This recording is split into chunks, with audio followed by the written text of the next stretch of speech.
एक पीर सरकार सुरकाही भी थे, है ना। एक बात बता दूं, जहां पे सारे डॉक्टरों की डॉक्टरी फेल हो जाती है, जहां पे सारे असबाब खत्म हो जाते हैं, वहीं पर पीर की नजर से बिगड़ा मुकद्दर समझता है। सुभान अल्लाह। पीर की नजर से बिगड़ा हुआ काम बनता है ना। और सुनो, पीर जमीन पर है फिर भी फैज अता करता है। अब पीर जमीन के अंदर है फिर भी पीर से मुरीद को फायदा होता है। सुभान समझ रहे अल्लाह। ना, ये पीरो मुरीद का कनेक्शन ऐसा है ना, चाहे पीर जमीन पर हो चाहे जमीन के अंदर हो, फैज जारी रहता है मुरीदों पर पीरो मुर्शिद का। हजरत सरकार सुरकाही की एक कहानी याद है मुझे, सुना दूं? घबरा नहीं रहना आप, हाँ? हाँ? या नींद आ रही है आपको? कुछ लोग मुराकबा में है, लगता है पहुंच गए हैं वो ऊपर तक, समझ रहे हैं ना। हाँ, एक मुरीद था हजरत सरकार सुरकाही का, कलकत्ता में। कलकत्ता में एक मुरीद था और उसके पैर में एक बहुत बड़ा जख्म निकल गया, फोड़ा जिसे कहते हैं। और वो जख्म इतना बड़ा था कि जब वो कलकत्ता के एक सर्जन के पास जाके दिखलाता है तो सर्जन ने साफ तौर पे कहा, मियां इसका इलाज सिर्फ ये है कि पैर काटा जाए। अच्छा, उसके अलावा कोई चारा नहीं, नहीं तो जान चली जाएगी, मर जाओगे, खत्म हो जाओगे। अच्छा, उस वक्त सरकार सुरकाही का विसाल उसी वक्त हुआ था। आहिस्ता आहिस्ता 40 रोज गुजर गए थे जब डॉक्टर ने यह कहा ना, और उसी बीच में 40वां का जश्न, 40वां का जलसा सुरकाही में होने वाला था।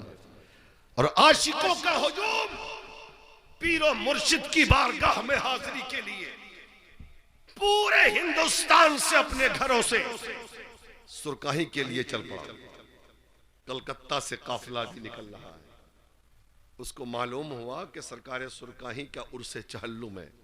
आहा, जख्म था ना, बीमार था, हिम्मत किया, उसी काफिला में शामिल हो गया। चलो, मौत आएगी तो आए, लेकिन जाकर पीर के रोजे की जियारत करो। मोहब्बत देखो। वो आ गया कलकत्ता से मुजफ्फरपुर सुरकाही। 40वां का जलसा हुआ, खत्म हो गया। सुबह सुबह लोग जाने लगे। देखा थोड़ा सा सन्नाटा छाया है तो नजरें चुराकर, लोगों से अपने आप को छुपाकर वो मज़ारे सुरकाही पर पहुंच, सरकार सुरकाही पे पहुंचा। कब्र कच्ची थी ना, 40 रोज हुए थे। उस कच्ची कब्र से थोड़ी सी मिट्टी उठाया। मिट्टी उठाने के बाद उसे अपने पास महफूज कर लिया। पढ़ो किताब, पढ़ो तारीख, मालूम पड़ेगा कि उसने महफूज किया।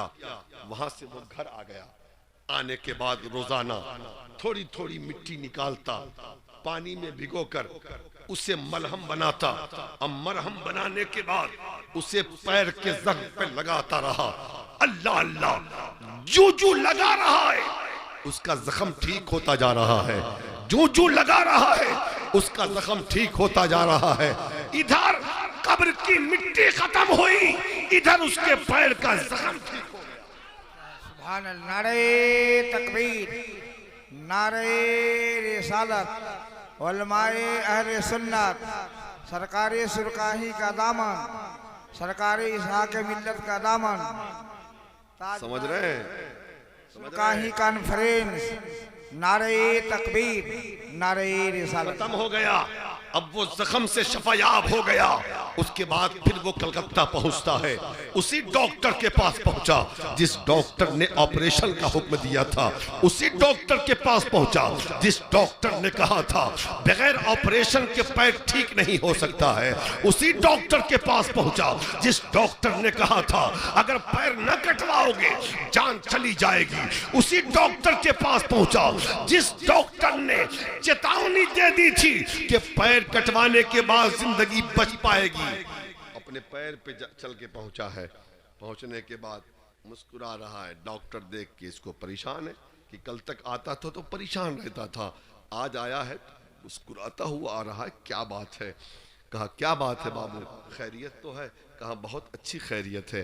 कहा क्या हाल है तुम्हारे फोड़े का, जख्म का? कहा डॉक्टर साहब वो तो ठीक हो गया, क्या बात है, वो तो ठीक हो ठीक गया। हो गया। ठीक ठीक, वो एमबीबीएस डॉक्टर का पूरी डॉक्टरी में मैंने देख लिया कि कोई दवा नहीं जो बगैर ऑपरेशन के ठीक कर दे। किस डॉक्टर की दवा खाइए? आहा, सुभान अल्लाह, सुभान कि अल्लाह। तेरा पैर ठीक हो गया। कामिया, ये तुम जैसे डॉक्टर की दवा नहीं, ये उस डॉक्टर की दवा है कि जहां पर सारी डॉक्टरी फेल होती है, उसकी निगाहे विलायत मरीजों को शफा देती है। सुभान अल्लाह, सुभान अल्लाह। कहा सही से बोलो। तो उसने सारी कहानी बयान की, सरकारे सुरकाही का जिक्र किया, कब्र की मिट्टी का जिक्र किया।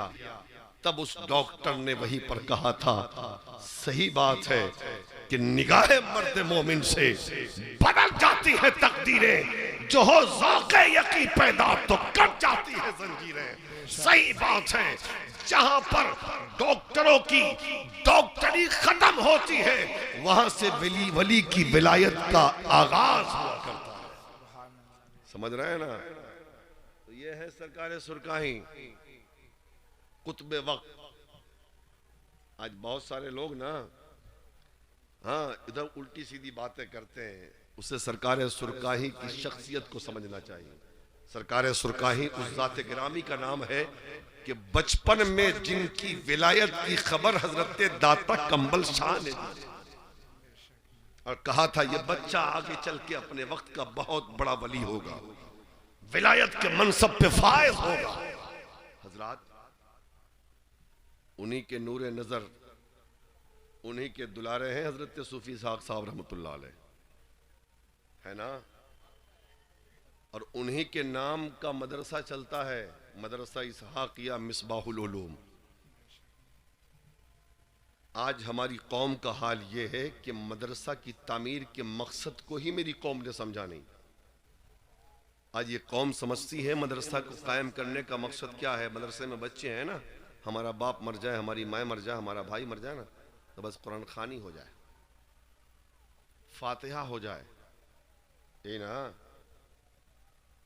हालांकि मदरसे के क़याम का मकसद कुरान खानी फातिहा नहीं, बल्कि मदरसे के क़याम का मकसद यह है कि उस मदरसे में कुरान पढ़ाया जाए, मुस्तफ़ा की हदीस पढ़ाई जाए, सुभान अल्लाह। ताकि उस मदरसे में पढ़ के बच्चा हाफिज़े कुरान बने, आलिमे दीन बने, कौम का मुक्तदा बने, कौम का रहबर बने, कौम का पेशवा बने, ताकि जब कभी मस्जिद को इमाम की जरूरत हो तो मदरसा दे, खानकाह को पीर की जरूरत हो तो मदरसा दे, दर्स व तदरीस के लिए उस्ताद की जरूरत हो तो मदरसा दे, कौम की रहबरी के लिए सरबराह और पेशवा की जरूरत हो तो मदरसा दे।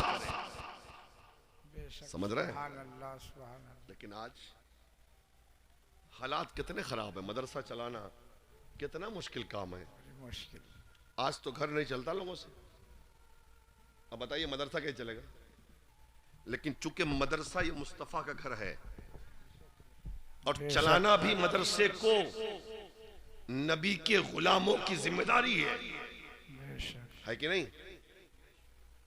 अब बताएं, इतना खूबसूरत मदरसा जब हाजी साहब ने मुझसे कहा था ना, तो मैं समझा कि ऐसे ही छोटा मोटा मदरसा होगा, लेकिन यहां आकर देखा तो तबीयत खुश हो गई। इतनी खूबसूरत इमारत, इतना खूबसूरत इंतजाम, वाह क्या बात है, हर चीज का इंतजाम। तो फिर मदरसा चलना भी चाहिए और चलाने के लिए पैसे चाहिए, और पैसा आपको देना होगा, पैसा इस कौम को देना होगा। और सुने, ये देना रायगा नहीं जाएगा, बेकार नहीं जाएगा, इसलिए कि जो पैसे मदरसे की तामीर और तरक्की में खर्च होते हैं, जो पैसे मेहमानाने रसूल की तरक्की के लिए उनके तालीम पे खर्च होते हैं, वो पैसा इंसान की निजात का जरिया बनता है। समझ रहे हैं? सुभान अल्लाह। आप देखते होंगे 2014 के बाद से, समझ रहे हैं, हालात इस कदर संगीन हो गए कि सबसे ज्यादा गहरी नजर मदरसों पर है, मस्जिद पे नहीं, खानकाह पे नहीं, मजार पे नहीं, है तो मदरसे पे। सही बोल रहा हूं? क्यों? वजह तो कुछ है, इसलिए कि वो जान रहे हैं कि सबसे असल है मदरसा। बेशक। अगर मदरसा बचाए, एक मस्जिद नहीं सैकड़ों बन जाएंगे, एक खानका नहीं सैकड़ों खानकाहें तामीर की जाएंगी। लेकिन अगर मदरसा खत्म हो गया ना, तो न मस्जिद बाकी रहेगी न खानका। इसलिए कि आज जो मस्जिदों में जो अजान हो रही है ना, ये मदरसा की देन है। मस्जिदों के मिंबर से जो खुतबे दिए जा रहे हैं, ये मदरसा की देन है।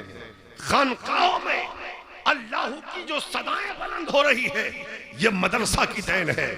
कौम को जो बर्बादियों से बचाया जा रहा है, ये मदरसा की देन है। इसलिए कि मदरसे में पढ़ने वाला एक आलिम दीन, एक हाफिज कुरान हर मोड़ पर अपने कौम की रहबरी करता है, रहनुमाई करता है।